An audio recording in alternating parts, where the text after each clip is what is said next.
डॉबेरिनियर्स triads.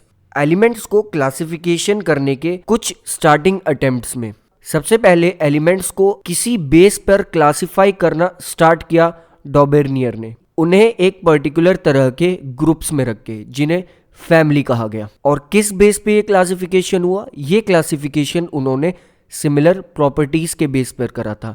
उन्होंने एक family में ऐसे एलिमेंट्स को रखा था जिनकी प्रॉपर्टीज आपस में एक जैसी हो। और इनका ये क्लासिफिकेशन किस टाइप से था? दैट इज 1829 में एक जर्मन केमिस्ट दैट इज डॉबेरिनियर ने कुछ एलिमेंट्स को ऑब्जर्व करा।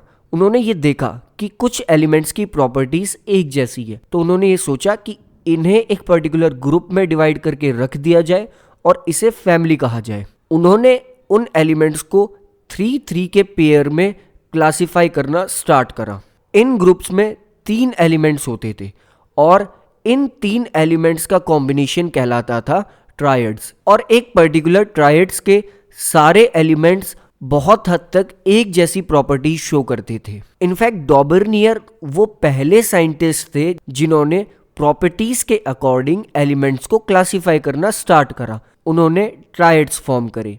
और डॉबेरिनियर के अकॉर्डिंग जब एलिमेंट्स को एक ऑर्डर में लगाया जाए according to their increasing atomic mass, यानी कि उनके एटॉमिक मास के बढ़ते क्रम में लगाया जाए उन्हें, उन 3 एलिमेंट्स को जिन्हें ट्रायड्स कहा जाता है और जिनकी प्रॉपर्टीज एक जैसी हो, तो वहां पे जो मिडिल वाला एलिमेंट होता है उसका मास फर्स्ट और थर्ड एलिमेंट के अर्थमेटिक मीन के इक्वल होता है। दैट इज अगर हम फर्स्ट और थर्ड एलिमेंट का मास ऐड करें और उसे 2 से डिवाइड कर दें तो वो मास मिडिल वाले एलिमेंट के मास के इक्वल आएगा। यहां पर एलिमेंट क्लासिफिकेशन के वक्त जब हम प्रॉपर्टीज की बात करेंगे तो यहां हम केमिकल प्रॉपर्टीज की बात कर रहे होंगे, क्योंकि फिजिकल प्रॉपर्टीज बहुत सारे एलिमेंट्स की डिफरेंट होती है, जो कि हमने कुछ अपने पिछले चैप्टर्स में भी देखा था। सो डॉबेरिनियर के ट्रायड्स को इजीली समझने के लिए कुछ एग्जाम्पल से स्टार्ट करते हैं। उन चीजों से स्टार्ट करते हैं, उन एलिमेंट्स से स्टार्ट करते हैं जिन्हें डॉबेरिनियर ने ट्रायड्स में क्लासिफाई करा था।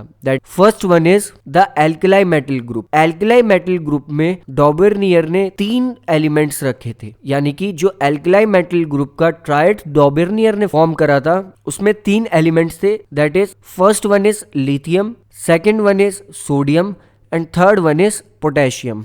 लिथियम का सिंबल होता है Li, सोडियम का Na एंड पोटेशियम का K, जिनके एटॉमिक मास थे लिथियम का एटॉमिक मास 7, सोडियम का 23 एंड पोटेशियम का 39। डॉबेरिनियर के ट्रेड्स को हम एक और तरह से क्लियर कर सकते हैं। लाइक अगर हम लिथियम और पोटेशियम का एवरेज देखें और we can say arithmetic mean देखें तो दोनों को ऐड करने से आता है 46 और 46 को जब हम 2 से डिवाइड करते हैं तो आएगा 23, विच मीन्स डॉबेरिनियर ने यही एक्सप्लेन करा था कि जो फर्स्ट और थर्ड एलिमेंट का अर्थमेटिक मीन होता है वो सेकंड एलिमेंट के मास के इक्वल आएगा। और डॉबेरिनियर ने एलिमेंट्स को क्लासिफाई ही फर्स्ट उनके मास, सेकंड उनकी केमिकल प्रॉपर्टीज के बेस पर करा था। इसके बाद डॉबेरिनियर ने सेकंड जिसे क्लासिफाई करा था वो था alkaline earth metal group. That is 3 elements यहां पर भी प्रेजेंट थे, that are calcium, strontium and barium. Calcium का सिंबल होता है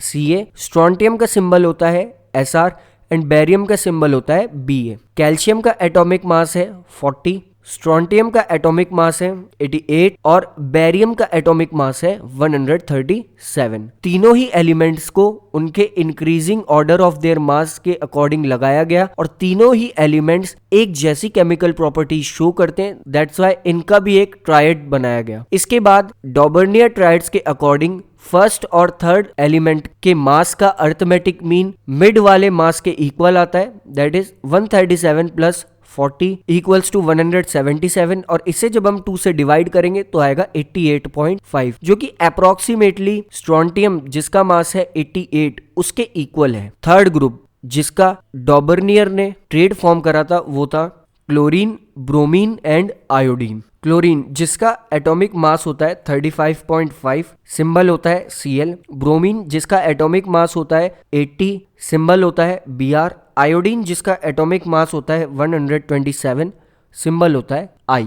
सेम इन्हें भी सिमिलर केमिकल प्रॉपर्टीज के अकॉर्डिंग लगाया गया। इन तीनों की केमिकल प्रॉपर्टीज सिमिलर थी, प्लस इन्हें according to their increasing order of their mass उसके अकॉर्डिंग लगाया गया कि फर्स्ट वाले का मास कम, नेक्स्ट का उससे ज्यादा और थर्ड वन का उससे और ज्यादा। इसके बाद अगर हम फर्स्ट और थर्ड एलिमेंट का अर्थमेटिक मीन कैलकुलेट करें तो सम करने से आता है 162.5, जिसे अगर 2 से डिवाइड किया जाएगा तो आएगा 81.25। सो कहीं ना कहीं अप्रोक्सीमेटली डॉबर्नियर के अकॉर्डिंग मिड वाले का मास फर्स्ट और थर्ड वाले के मास के अर्थमेटिक मीन के इक्वल ही था, और ये ग्रुप था हेलोजन ग्रुप। इसमें तीनों एलिमेंट्स नॉन मेटल थे, तीनों एलिमेंट्स वाटर के साथ रिएक्ट करके एसिड फॉर्म करते थे, और तीनों ही एलिमेंट्स की वैलेंसी थी 1। अगर हम इस वर्ड को देखें that is halogen. Halogen word का मतलब हम इस वर्ड को 2 पार्ट में डिवाइड करके समझ सकते हैं। That is first one is hello, जिसका मतलब होता है salt, and second one is gene,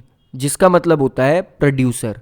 so salt producers को हम हेलोजेंस कहते हैं। अब डॉबर्नियर ने तो स्टार्टिंग कर दी थी, उन्होंने एलिमेंट्स को क्लासिफाई करना स्टार्ट कर दिया था according to their mass, their chemical properties, the arithmetic mean of their masses. But यहाँ पर डॉबर्नियर ने जो ट्रायड्स फॉर्म करे थे, डॉबर्नियर ने जो क्लासिफिकेशन करा था, उसके कुछ लिमिटेशंस भी थे। लिमिटेशंस मतलब उसमें कुछ खामियां भी थी। उस वक्त 118 तो नहीं बट बहुत सारे एलिमेंट्स के बारे में हमें नॉलेज थी, दैट इज 1830s के अप्रॉक्स। बट डॉबर्नियर ने सिर्फ 3 ट्रेड्स ही फॉर्म करे, मतलब वो सिर्फ 9 ही एलिमेंट्स को क्लासिफाई कर पाए अपने ट्रायड्स के अकॉर्डिंग। वो सभी एलिमेंट्स के ट्रायड्स फॉर्म नहीं कर पाए। सो यहाँ से हम कह सकते हैं कि डॉबर्नियर का जो क्लासिफिकेशन था वो इतना ज्यादा सक्सेसफुल नहीं था। सो इसके बाद और ज्यादा अच्छे क्लासिफिकेशन के अटेम्प्ट्स हुए, जिसमें नेक्स्ट नाम आता है न्यूलैंड का, जिसे हम अपने नेक्स्ट टॉपिक में समझेंगे।